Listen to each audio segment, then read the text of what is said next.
Welcome back to the Crown Chronicles, your go-to channel for the latest royal insights, untold stories, and the drama behind palace walls. If you love deep dives into the House of Windsor, don't forget to like, subscribe, and turn on notifications so you never miss a royal revelation. Now, today's story is one that blends legacy, loyalty, and a sense of quiet frustration. What happens when a prince devoted to his mother's memory feels he can't do enough to protect what she loved most? Reports suggest that has been feeling helpless while supporting one of S most cherished causes, the iconic landmine clearing charity. A mother's legacy that changed the world.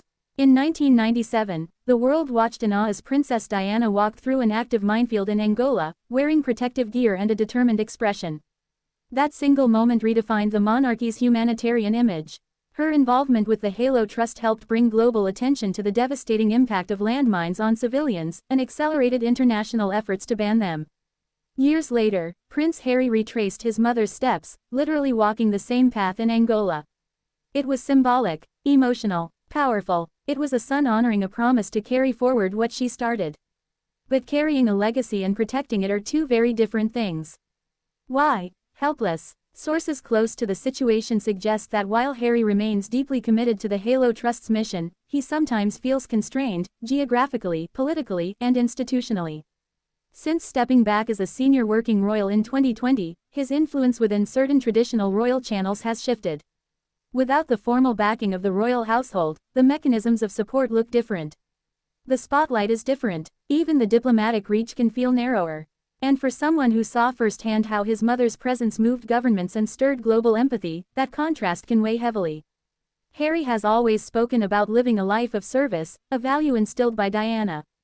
Yet service outside the structure of the monarchy comes with its own challenges. It requires building new networks, navigating new public perceptions, and sometimes weathering criticism from both sides of the Atlantic. More than a charity, a connection. For Harry, the Halo Trust isn't just another organization. It's one of the most visible symbols of Diana's courage and compassion. Supporting it is deeply personal.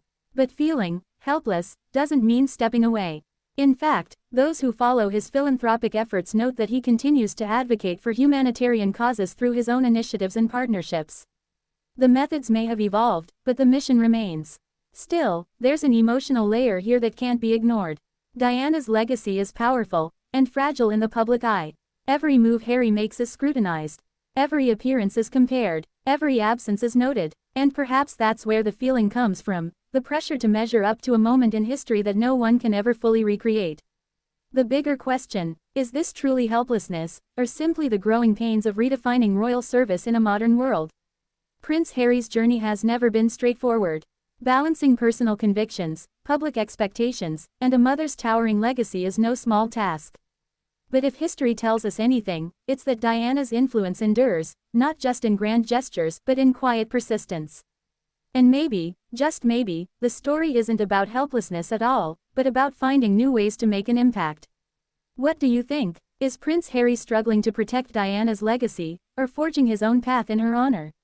Let me know in the comments below.